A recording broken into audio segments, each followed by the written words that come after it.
लोग घाट पर ही दीप लगा देते, नहीं है दिया लगा कर, दोना ले गए, पत्ता ले गए, कोई वस्तु ले गए, उस पर लगा कर।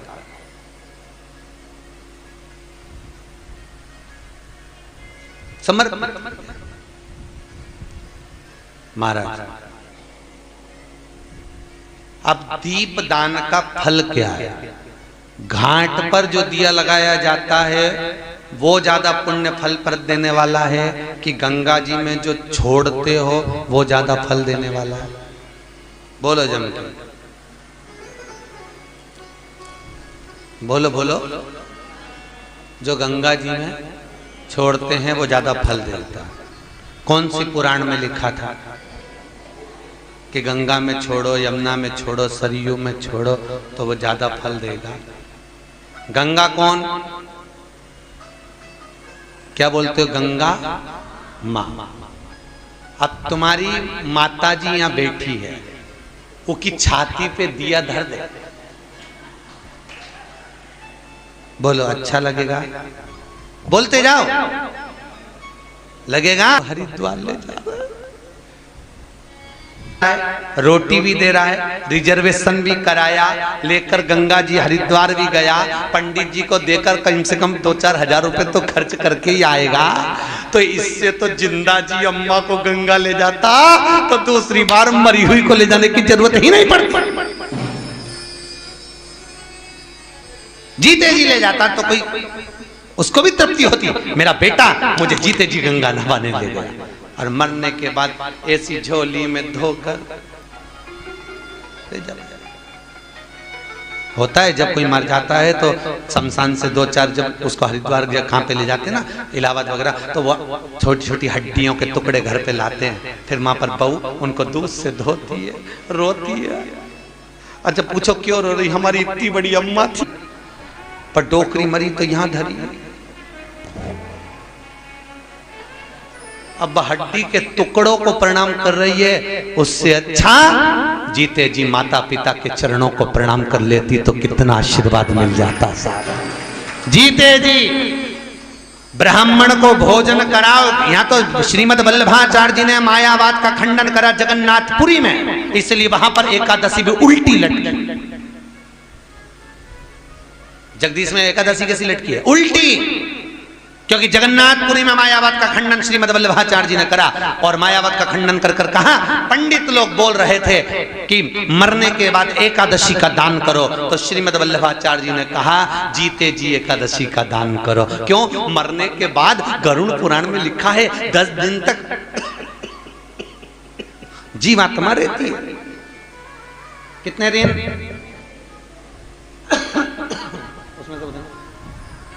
10 दिन तक जीवात्मा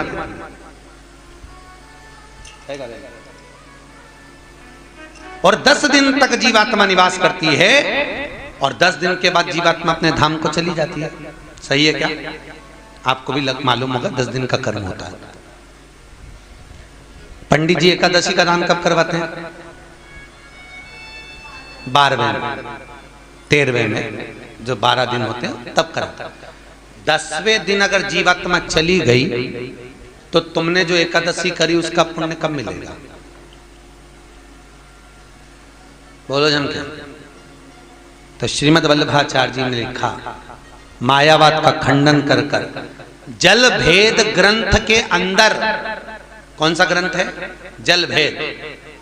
जल भेद ग्रंथ के अंदर श्रीमद महाप्रभु जी वर्णन कर रहे हैं, श्रीमद वल्लभाचार्य जी कर रहे हैं कि अगर एकादशी का दान करना है तो जीते जी करो। अपनी करी हुई एकादशी अगर कोई तड़प रहा है, मर रहा है, पलंग पर सड़ रहा है, प्राण छूटने वाले हैं, हॉस्पिटल देखने के लिए गए हो, अपनी करी हुई एकादशी में से 2 एकादशी उसके नाम से संकल्प देकर जल उसको पिला दीजिए। उसको एकादशी का पुण्य करना, सैया करना, जीते जी करना, ब्राह्मण को भोजन कराना, जीते जी कराओ। मरने के बाद की कोई गारंटी नहीं है कि कौन क्या करा रहा है और तुमको मिल रहा है कि नहीं मिल रहा है। क्या ऊपर से नीचे आकर बोलोगी कि हे लल्लू मेरे को तो भोजन ही नहीं मिला, एक बामण और जिमा, तो ये बोला नहीं जाएगा। करो, सत्कर्म करो, अपने जीते। मरने के बाद की कोई गारंटी नहीं। कभी चक्कर में मत पड़ो, कुछ प्राप्त नहीं होना, फालतू की बात है। मरने के बाद तो ये भी नहीं मालूम कि तुम कहाँ हो। हरिद्वार में एक पत्नी का पति मर गया, पत्नी बेटे को लेकर पहुंची हरिद्वार, पंडित जी ने पिंडदान कराया, भोजन बनाया, इधर भी पिंडदान चल रहा था, उनने भी भोजन बनवाया। पत्नी ने पत्तल रखी पति के लिए, उधर पड़ोसन ने पत्तल रखी सामने। एक कौवा उड़ते उड़ते आया। बच्चा बोला माँ देखो पिताजी आ गया। कौवा उड़ता उड़ता आया, पड़ोसी की पत्तल में से खाकर चले गया। इतने में बच्चा बोला माँ देखो तो सही, कौवा आया और पड़ोसी की पत्तल में से खा के चले गए, अपनी में से तो और वाली अच्छे से बोल। फिर अमृत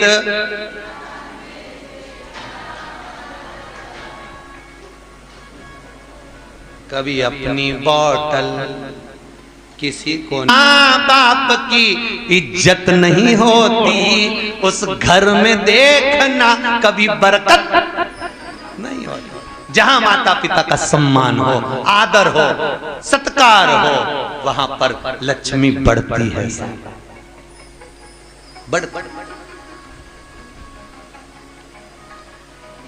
यहाँ कोई बायर वाले बैठे हैं, बायर वाले, इंदौर के बायर वाले कोई है? उनका लड़का पूना में है। कह रहे थे हमारे पिताजी आपकी कथा में आए हैं गुरुजी, आज उनका जन्मदिन पे बधाई संदेश आया था। हम अच्छा ठीक ठीक, अच्छा फायर वाले बोले होंगे, हम बायर वाले सुने हैं। राम जी गड़बड़। तो कह रहे थे गुरुजी पिताजी और माताजी कथा सुनने के लिए आए हुए हैं और हम यहीं पर YouTube फेसबुक पर आपकी कथा का आनंद ले रहे हैं। हमने कहा चलो बच्चों को कम से कम संस्कार तो ऐसे दिए हैं माता पिता ने कि बच्चों को इतना समय मिले कि वो कथा सुन रहे हैं। पापा मम्मी को भी भेज दिया, जाओ तुम तो कथा सुनो, सत्संग सुनो। ये तो आज के समय में तो और कह दें कहाँ जा रहे हो कथा में, अभी तो गए थे।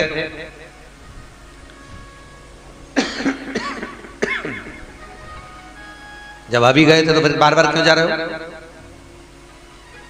समझा दो। उदर की तृप्ति के लिए रोज भोजन जरूरी है, आत्मा की तृप्ति के लिए रोज काफी है, बहुत है। राजा परीक्षित सुखदेव जी महाराज के कहने पर भागवत की शरण में आकर बैठ गया, फिर चित्त वृत्ति में कुछ समाहित नहीं हुआ। क्या हो रहा है? बेटे क्या कर रहे हैं? सिंहासन कैसा होगा, राजपाट कैसा होगा? परीक्षित से सीखो। बुढ़ा नहीं हुआ था परीक्षित, बुजुर्ग नहीं था परीक्षित। जन्मय जय को क्षण भर की देरी नहीं करी, सिंहासन देकर चल रही है। संभालो, आप संभालिए।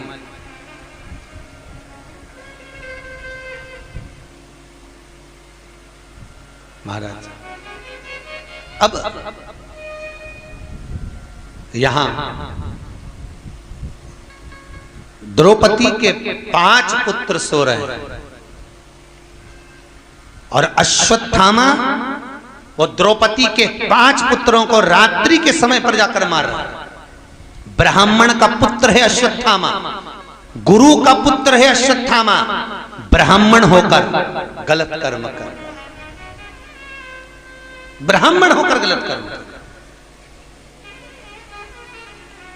अच्छा बताओ, एक ब्राह्मण का बेटा होकर ऐसा क्यों कर गया रे? अश्वत्थामा तो इतना विद्वान था, उसने क्यों मारा सोते हुए ब्राह्मणों पर बच्चों को? क्यों मारा? ज्ञान की मणि लगी हुई थी।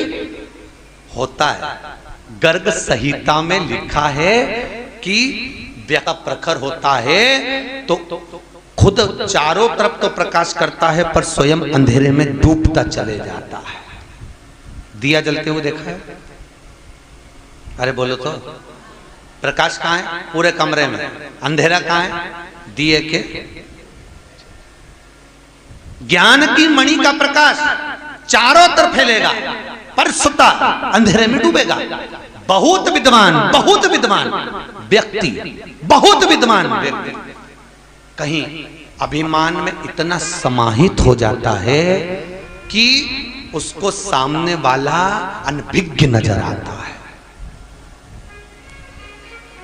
की मणि उसकी भी अगर प्रखर हो गई अश्वत्थामा जैसी, तो उसको सामने वाला व्यक्ति अनभिज्ञ दिखेगा, उसको लगेगा इसको कुछ नहीं आता है। ये तो यूं ही हुई थी। उस मणि का प्रकाश देखकर अश्वत्थामा बैठा था एक बार बाहर, विद्वान था, ब्राह्मण का बेटी डाल के बाहर बैठा हुआ था। इतनी देर में रात को एक उल्लू आ गया। उल्लू उड़ता हुआ आया और उड़ता उड़ता उल्लू पेड़ पर बैठा। पेड़ पर उल्लू ने देखा, उसे भी ज्ञान लिया। इतना विद्वान होकर मस्तक पर मणि लगी हुई थी, ज्ञानवर्धक मणि, और उस मणि के बल पर अश्वत्थामा उल्लू से ज्ञान लिया कि रात के समय उल्लू ने कौओं को मारा और पेड़ पर खुद बैठ गया। तो अश्वत्थामा ने भी रात को जाकर द्रौपदी के 5 पुत्रों का वध कर दिया कि ये दिन में नहीं मर रहा है तो कम से कम रात को तो मरेगा। ये उल्लू से सीखा। बहुत ध्यान रखना, अपनी जिंदगी में सत्संग करो, संकीर्तन करो, पर कहां बैठकर करो, किसकी शरणागति में करो, कहां बैठकर सत्संग का स्मरण करना है, यह हमारा शास्त्र बताता है। भागवत जी में यहां तक लिखा हुआ है कि कथा कहां बैठकर सुनना चाहिए, उसका भी नियम लिखा है। कथा कहां बैठकर सुने उसका भी नियम है। कई लोग कहते हैं आसन पर बैठकर सुनो, कोई कहता है इस पे बैठकर सुनो। यहाँ तो श्री गर्गाचार्य बाबा स्वयं गर्ग संहिता के अंदर लिखा है सत्संग कहां बैठकर करना, कथा कहां बैठकर सुनना। अगर पहचान वाले के पास में बैठकर सुनोगे, कोई भी बात अच्छी आई तुरंत बात में लग जाओगे, और दुश्मन के पास में बैठ के सुनोगे और जरा सी भी नींद का झोंका आया ऐसी देगी न धर के 7 दिन तक नहीं आएगा।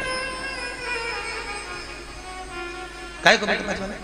इसीलिए मेरे ख्याल से पति पत्नी को साथ में बिठाते हैं।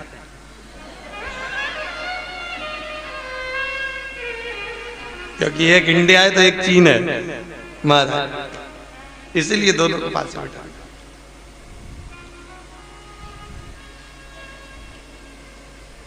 पर कभी कभी पतियों को देख के दया भी बहुत आती। रिजी जी ईमानदारी की बात बोलो रे, बहुत दया है। तो लगा ये मेरी पत्नी आगे है, इसको काट खाएगा, और पत्नी को काट खाएगा तो रोटी कौन बनाएगा, टिफिन कौन बनाएगा, बच्चों को इस तैयार कौन। पत्नी पीछे खसक गई, कुत्ता और आगे आया, पति पत्नी दोनों पीछे हटे। अब तो पति को लगा ये कुत्ता काट खाएगा। इतने में जैसे कुत्ता लपका, पति ने पत्नी को गोदी में उठा लिया। गोदी में इसलिए उठाया कि मेरे पाँव में काट ले पर पत्नी को नहीं काटे। जैसे गोदी में उठाया कुत्ता भाग गया। जैसे कुत्ता भागा, इसने पत्नी को नीचे उतारा। इतने में पत्नी नीचे उतरते सी बोली, तुम में तो रत्ती भर की अक्ल नहीं है, तुम्हारे जैसा आदमी भगवान किसी को नहीं दे। बताओ, दुनिया के लोग कुत्ते को भगाने के लिए पत्थर उठाते, तुमने मुझे उठा लिया। और बेचारे की किस्मत में यश नहीं लिखा तो कई करेगा, ये बताओ। वो करे तो करे, वो तो कितना भी अच्छा होता है। उल्लू की चिदानंद प्रकृति लेकर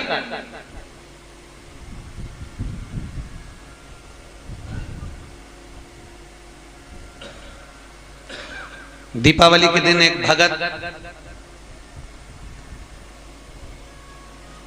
रात को फोन करे, गुरुजी जय श्री कृष्ण। हमने कहा हैप्पी दिवाली। हमने कहा हैप्पी दिवाली।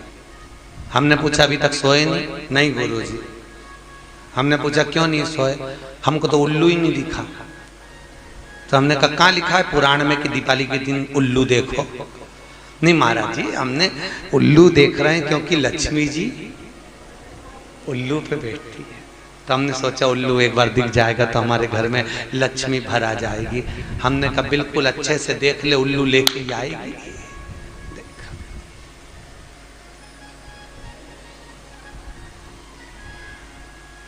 अपने यहाँ दीपावली के दिन जिस लक्ष्मी जी की मूर्ति की पूजन होती है, उस मूर्ति के पास में उल्लू नहीं होता और नारायण नहीं होता। कौन कौन नहीं होता? जम के बोलिए। ना नारायण होंगे ना उल्लू होगा, केवल लक्ष्मी जी बैठी है।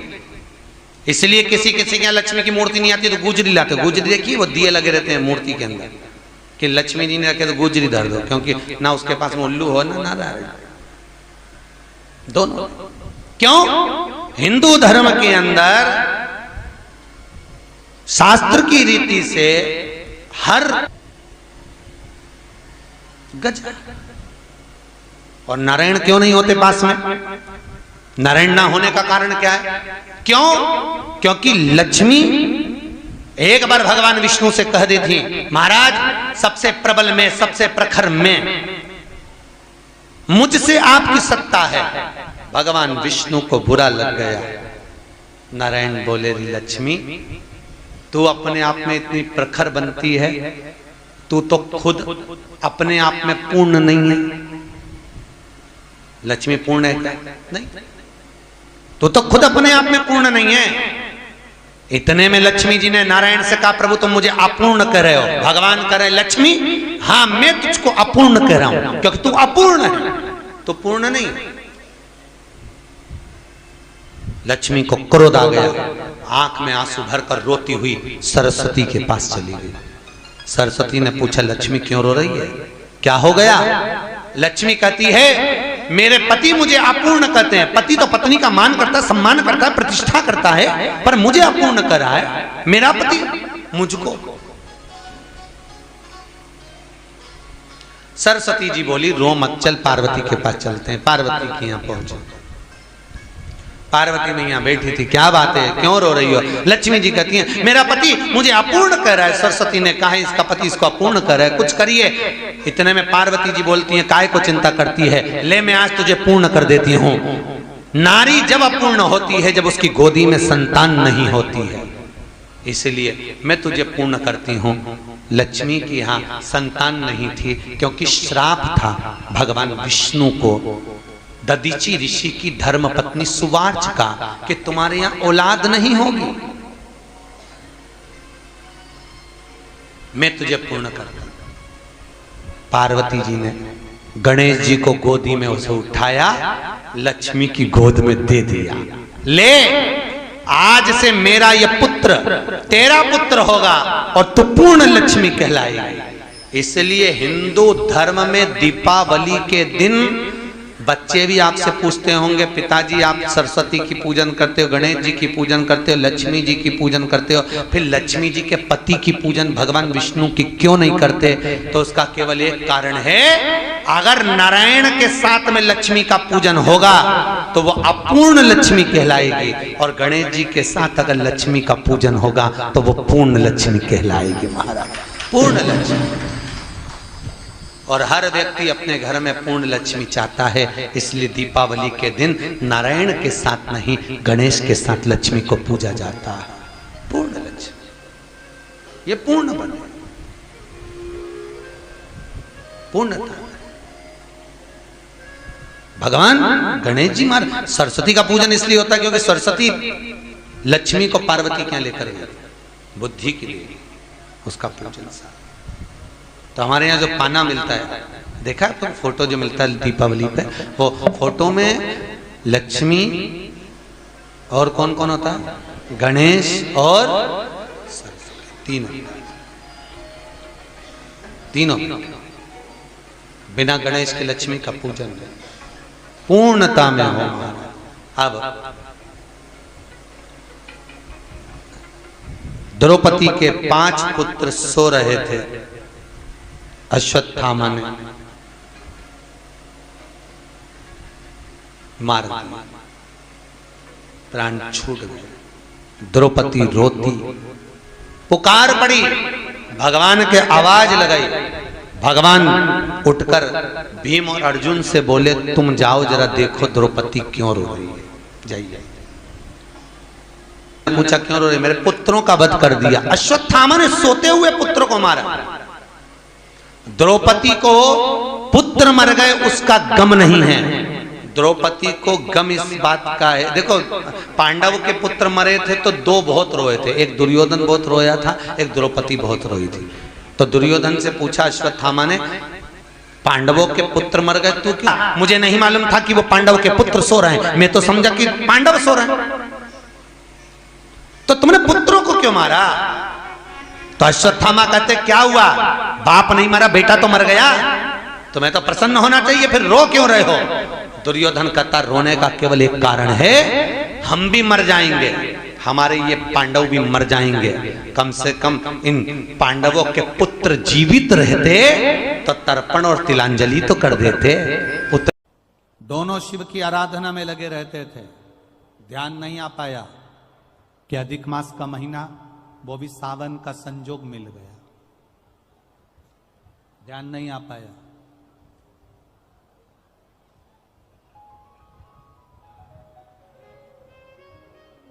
अधिक मास की अमावस्या,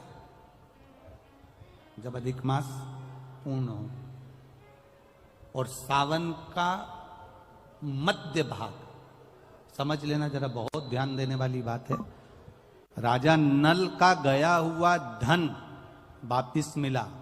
राजा नल की काया जो काली पड़ गई थी, कारकोट नाग के डसने से जो शरीर बिगड़ गया था, कैंसर जैसा रोग हो, किडनी लीवर जैसा रोग हो, शरीर में स्वरेसिस हो गया, घुटने डॉक्टर ने कह दिया बदलना पड़ेंगे, कमर दुख रही हो, तकलीफ, कैसी भी तकलीफ, कैसी भी जिंदगी का दुख हो, कैसा भी कष्ट हो, समझना उसको।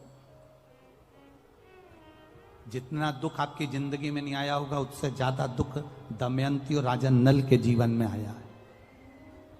राजसी ठाट भाई ने छुड़ा लिया, पत्नी चली गई, पति दर दर भटका, सांप डस लिया, शरीर बेकार हो गया, सड़ता रहा, काला पड़ गया। पत्नी की वापिस शादी होने लगी, शादी होने के बाद भी बाबा ने कृपा कर दी। अब समझिएगा, जिसके पास से पूरी सत्ता चली गई, वैभव चले गया, राज्य चले गया, भाई ने सब कुछ छुड़ा के रख लिया, शरीर भी बेकार है, शरीर भी काला पड़ा हुआ है, सड़ रहा है, कारकोट नाक के डसे से शरीर भी बेकार हो चुका। अब उसके ध्यान में नहीं। पत्नी दमयंती ने कहा,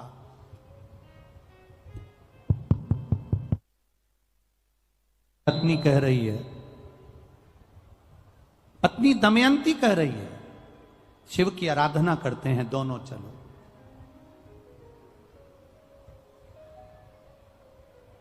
और दमयंती पत्नी ने अपने पति के साथ बैठकर शंकर की आराधना का एक नियम बना लिया।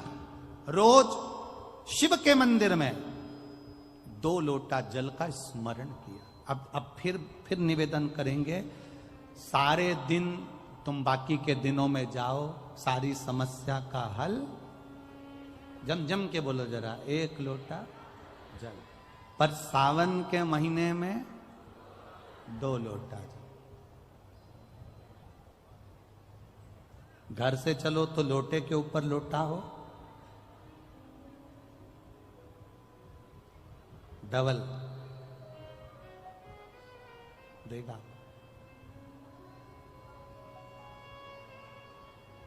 डबल। कब मंजिल डबल कर देगा, कब तुम्हारी आय डबल कर देगा, कब तुम्हारी जिंदगी के सुख को डबल कर देगा, पता ही नहीं पड़ पाएगा, पता नहीं चलेगा, डबल। और मंदिर में जैसे ही प्रवेश करो तो दोनों हाथ में, देहली पर चढ़ने से पहले 2 हाथ में कलश हो, और शिव का मूल स्मरण, श्री शिवाय नमस्तुभ्यम बोलते हुए देवादिदेव महादेव को धार चढ़ रही हो, 2 ही हाथ, दोनों हाथ। दमयंती और नल ने नियम बना लिया। अब इनको मालूम नहीं पड़ा कि सालों निकल गए, निकलते निकलते इनको नहीं मालूम पड़ा कि मलमास आ गया, और मलमास आया, और वो मलमास, वो अधिक मास सावन के महीने में आ गया। संजोग ऐसा बन गया कि मलमास पूरा धीरे धीरे धीरे धीरे करते करते सावन के 15 दिन इधर रह गए, 15 दिन उधर रह गए, बीच में मलमास फंसा था। इस अधिक मास का पूरा महीना निकला, अमावस्या का दिन आ गया, और इधर सावन लग रहा था, इधर अमावस्या पड़ गई, और दूसरे दिन सावन के 15 दिन पड़ना थे, शिव के दिन पड़ना थे। और शास्त्र कहता है अधिक मास का आखिरी दिन और सावन का महीना वापिस लग रहा हो, उस दिन 33 कोटि देवी देवता भगवान शंकर के मंदिर में खड़े होकर अपनी जिंदगी का सारा पुण्य लौटाते चालू कर देते हैं, पूरा पुण्य। अच्छा चलो, तुम लोग यहां मेन के 30 दिन पूरे हो रहे हैं। अमावस्या का दिन था, दूसरे दिन सावन का महीना वापिस चालू, श्रावण वापिस चालू होना था। दोनों का जब संजोग होता है, सावन के अधिक मास का जब संजोग होता है, विराम का दिन होता है। आपको कथा में भी पहले कहा, मेहमान तुम्हारे यहाँ रहते हैं जब तक बच्चों को कुछ नहीं देते हैं। मेहमान जिस दिन जाते हैं 200-500 रुपए बच्चों को दे जाते हैं। अधिक मास का विराम का दिन और सावन का वापिस मध्य का प्रारंभ का दिन वापिस हो जाता है। जब अधिक मास विराम होगा, सावन वापिस चालू होगा, उस दिन 33 कोटि देवता, यक्ष, गंधर्व, देवता, पितर सब उस दिन लुटाते हैं, संपदा देते हैं, वैभव देते हैं। और उस दिन भूल से भी अगर एक कनेर का फूल शंकर भगवान पर चढ़ जाता है तो जिंदगी का सारा भंडार बाबा भर जाता है। एक पुष्प, कनेर देखा है? पंचपुष्प शिव महापुराण की कथा बाची है पहले, उसमें कनेर के फूल का भी दर्शन कराया था। ये रोड के ज्यादातर लोग ये कनेर का जो फूल है ना रोड के बीच में लगा देते, क्योंकि उसको जानवर भी नहीं खाता, पशु भी नहीं खाता, पक्षी भी नहीं खाता, जहरी। कनेर का पीला पुष्प, भूलवश आज राजा नल और दमयंती जा रहे थे, उनको फूल नहीं मिले, शिव जी को समर्पित करने के लिए कोई पुष्प ना मिला। इनको अंदाजा नहीं है कि आज अधिक मास का विराम है, आज दूसरे दिन सावन का वापिस मिलन है। इनको नहीं ज्ञात था कि 33 कोटि देवता अपना भंडार लुटाने के लिए तैयार रहते हैं। 33 कोटि देवता भूलवश। हमसे लोग कह रहे थे, गुरुजी आपने सीहोर की जो कावड़ यात्रा रखी वो 16 अगस्त को रखी, जिस दिन अधिक मास का विराम है और दूसरे दिन वापिस सावन चालू है। कम से कम संडे को रखना था, रविवार को रखना था, तो लोग ज्यादा आते पहुंचते। हमने कहा हमें लोगों से मतलब नहीं, हमें संजोग से मतलब है। जिस दिन बाबा को जल चढ़ेगा, कनेर का फूल चढ़ेगा, उस दिन बाबा मेरा कुबेर भंडारी कितना दे जाएगा यह किसी को नहीं मालूम है। बाबा को समर्पित करके एक कनेर का पुष्प दिल से, जो ये दमयंती और नल की कथा कर रही है, भूलवश चढ़ गया, भूलवश, अनायास, मालूम नहीं है कि कनेर का पुष्प चढ़ गया। अब इनको पुष्प ना मिला, पुष्प ना मिला, ना मिलने पर इन्होंने देखा मार्ग से जाते जाते इस पुष्प पर ना पक्षी बैठ रहा है, ना पशु बैठ रहा है, ना इसको कोई खा रहा है, ना कोई जान रहा है। पुष्प देखा, कनेर का पुष्प सम्मुख था, छीना और उठाकर उस दमयंती ने अपने पति नल को दिया। नल ने वो पुष्प देव अधिदेव महादेव को समर्पित किया। समर्पित करा हुआ पुष्प नीचे गिर गया। नीचे गिरा तो वो गिरता हुआ पुष्प अशोक सुंदरी वाली जगह पर जाकर टिक गया। तब अशोक सुंदरी ने देव अधिदेव महादेव से कहा, पिताजी इसने पुष्प मुझे दिया है। शिव कहते हैं ये पुष्प जो मुझे प्राप्त हुआ था मैंने तुझे दिया था। ये स्थान देवी का हस्त कमल है। आज का दिन 33 कोटि देवता अपना भंडार, अपना पुण्य मनुष्य को देते हैं, इसलिए आज तुम पुण्य दीजिए। सब देवताओं ने मिलकर जब पुण्य दिया, नल का सड़ता हुआ शरीर, काला पड़ा शरीर, रोग से ग्रसित शरीर नल का ठीक हो गया। और जो पुष्कर ने धन लिया था वो वापिस राजा नल को प्राप्त हो गया। फिर संपदावान, फिर वैभववान, फिर कीर्तिवान हो गया, फिर कीर्तिवान हो गया, फिर वैभववान हो गया।